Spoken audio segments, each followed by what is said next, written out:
Voilà, je suis heureux de vous donner quelques informations concernant un de nos deux grands chantiers diocésains qui concerne pour aujourd'hui la nouvelle maison diocésaine au parc Saint-Léon, dans le quartier de Marac, comme vous le savez bien. Les travaux ont commencé début février. Il y a maintenant la dalle du sous-sol qui a été déjà posée avec les fondations. Et nous avons procédé à un moment que je qualifierais d'heureux et même d'historique, à la bénédiction de la première pierre, pourrait-on dire, de ce chantier diocésain, en présence des services évidemment de l'évêché, de tous ceux qui ont beaucoup réfléchi, étudié ce projet depuis plusieurs années maintenant, comme vous le savez, en présence de monsieur le maire et des services de l'urbanisme, et puis aussi en présence évidemment de monsieur Robert Aldaï, qui est le promoteur que nous avons retenu pour ce grand chantier, et évidemment ses services, en particulier l'architecte, qui a été pour beaucoup dans la réalisation de ce projet. Je voudrais vous en donner quelques éléments, même si vous pouvez les trouver sur le site du diocèse, de manière très détaillée, à la fois la genèse du projet, la philosophie du projet, et aussi les plans, les différents plans que vous pouvez trouver sur le site diocésain. Je vous rappelle la genèse de cette affaire. Nous avons actuellement une maison diocésaine qui a été construite, comme vous le savez, dans les années 70, avec un matériau, un béton qui est difficilement transformable, maison dont les 70 chambres actuelles ne correspondent plus aux besoins pastoraux de notre diocèse, et qui est devenue, au fil des années, comme vous le savez aussi, un véritable gouffre financier, toujours à perte, et même une passoire thermique qui nécessiterait des travaux gigantesques pour une destination qui n'est plus tout à fait celle de la mission de l'Église aujourd'hui. Nous avons d'abord réfléchi, parce que c'était ça la première donnée, à un lieu pour accueillir nos prêtres aînés qui, à 75 ans, ne sont pas évidemment éligibles à l'EHPAD, peuvent vouloir se retirer tout en étant disponibles pour rendre des services. Au départ, on voulait éventuellement construire un ajout de la maison diocésaine actuelle, mais cela nous a vite apparu très difficile. D'ailleurs, il fallait trouver les financements.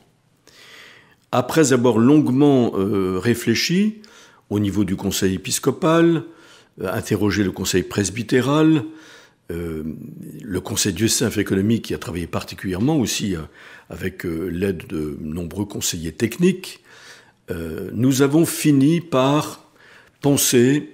à un projet de plus grande ampleur que de remplacer tout simplement la maison diocésaine qui doit toujours avoir vocation à accueillir les services, les groupes du diocèse, les mouvements qui peuvent bénéficier d'un local, d'un lieu pour se réunir et pour réfléchir. Finalement, nous avons pensé à un lieu qui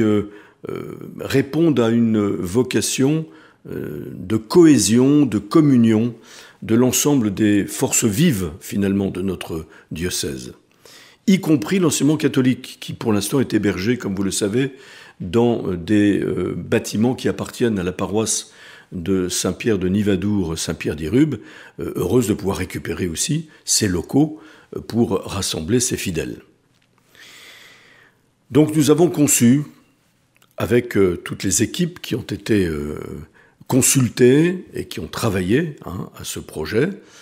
une nouvelle maison diocésaine Saint-Léon dans un parc qui nous a été apporté par l'association paroissiale Saint-Léon, qui n'avait plus d'ailleurs les moyens d'entretenir ce patrimoine, une maison du début du XXe siècle, qui n'utilisait que très peu au niveau paroissial, et un parc assez important et protégé. En ce lieu, nous avons donc décidé de construire une maison qui accueillera non seulement les groupes pour des réunions diverses et variées, la pastorale de la santé,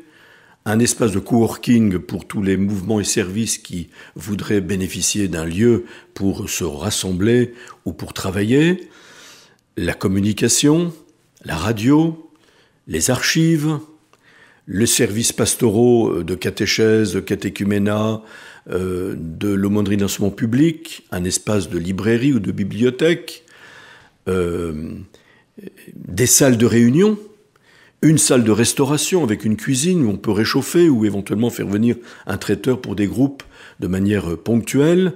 un patio assez important qui sera couvert au premier étage et qui pourra aussi décupler les espaces de rencontre et qui permettra aussi la rencontre de toutes les forces vives qui travailleront ou qui se réuniront dans cette maison. Au premier étage, des espaces de travail pour la curie, c'est-à-dire la comptabilité, le secrétaire général, les ressources humaines, la chancellerie, l'immobilier, mais aussi la direction diocésaine de l'enseignement catholique, qui louera donc une partie de cette maison au premier étage, et puis les bureaux de l'évêque, où il travaille et où il reçoit. Et puis le deuxième étage, un étage plus consacré aux hébergements, l'hébergement de l'évêque, qui quittera l'évêché actuel au centre-ville pour habiter sur cette maison, mais aussi avec des appartements pour les prêtres aînés, quelques chambres de passage, et de cette manière, nous aurons une maison qui pourra accueillir dans un grand esprit de communion, tout en restant suffisamment indépendants les uns des autres, en tout cas pour ceux qui habiteront dans la maison, eh bien, qui permettra normalement une synergie de toutes les activités pastorales des uns et des autres au service de la mission de notre Église. Sans doute que sur le plan économique, nous allons aussi faire des économies précisément. Nous réduisons la surface utile à la mission de 50%. Nous allons mutualiser les services. Nous aurons des technologies de construction et de fonctionnement, en particulier du point de vue de l'énergie, qui nous permettra de faire d'énormes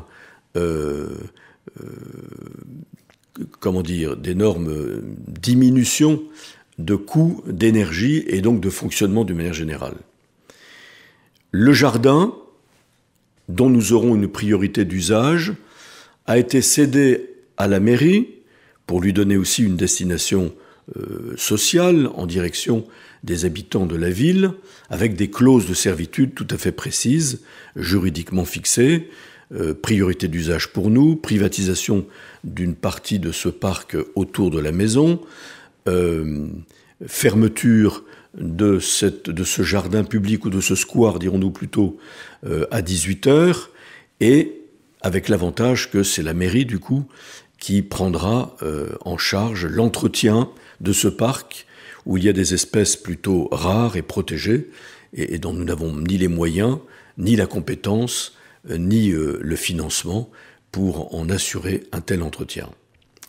Donc je veux vous assurer que ce projet a été pensé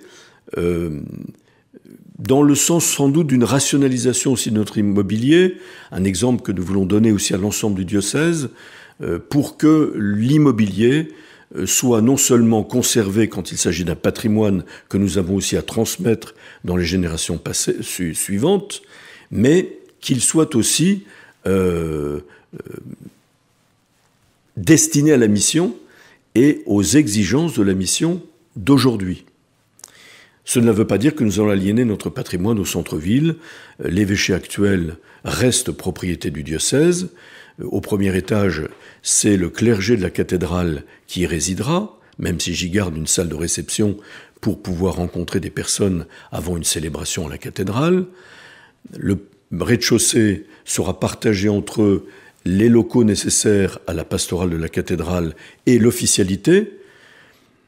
Et dans les étages supérieurs, eh bien, les prêtres continueront d'avoir une priorité pour ceux qui y habitent déjà, mais au fur et à mesure, les appartements pourront être loués et devenir évidemment des locaux de rapport qui aideront aussi au fonctionnement de la nouvelle maison diocésaine.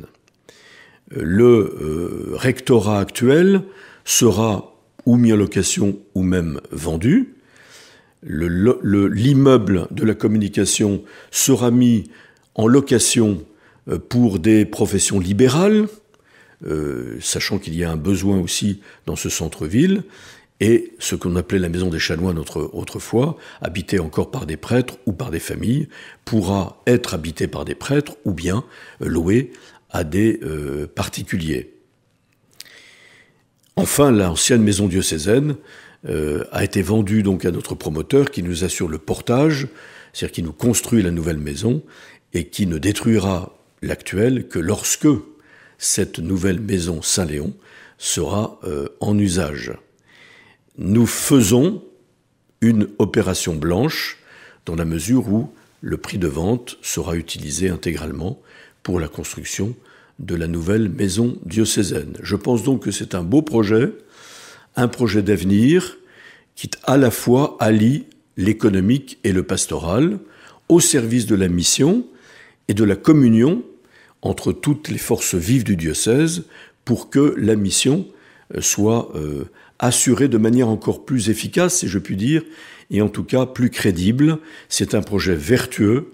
et je vous invite à prier pour que ce projet arrive à son terme dans les meilleurs délais. Normalement, nous devrions pouvoir inaugurer cette maison tout début de l'année 2027.